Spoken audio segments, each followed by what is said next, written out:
Now, Hungary will quit the United Nations Migration Pact before its final approval. The Hungarian government announced this on Wednesday, adding that the accord posed a, quote, threat to the world. Now, the right-wing nationalist government in Budapest has been one of the strongest opponents to the European Union's migration policy since it fenced off Hungary's southern borders in 2015 to keep migrants out.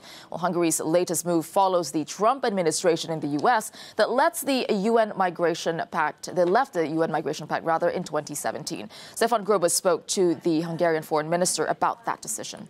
Hungary has announced that it will pull out of the talks of the United Nations Migration Pact. What problem do you have exactly with the UN Migration Pact? This document remained a very biased and unbalanced document in a way that it tries to portray migration as something good by definition and as a fundamental human right, which it is not. And it only concentrates on the rights of migrants instead of concentrating on the rights of people generally, as it is being written in the compact. Well, it's a non-binding agreement, right?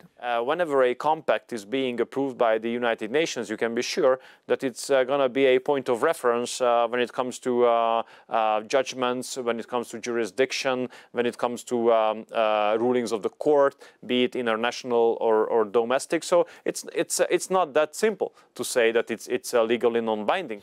The Austrian presidency has pushed the issue of external border control, external border protection to the forefront. The latest EU summit has concluded a deal on this. How do you judge it? Now, everybody speaks about the protection of external borders, but these words are not followed by actions, or sometimes even the actions contradict to the words. Because after saying that it's important to protect the borders externally, then the Minister of Interior of Italy makes a decision that no ships packed with illegal migrants are allowed to use or enter the harbors of Italy. And then instead of being praised or being helped, he is under enormous attack. So the idea now is that has been floated and has been discussed, as you know, is to create disembarkment platforms, hotspots outside of the European Union to start processing asylum seekers there. That would require the cooperation with African countries. Now, so far, not a single African country has agreed to do it.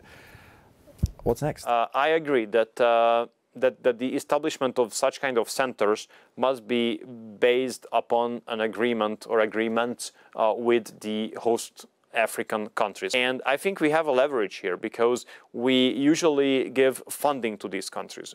And I think we have to stick this funding activities of ours to conditionality. And we have to say, okay, you get this money, but A, you have to carry out reforms through which people will not leave your country.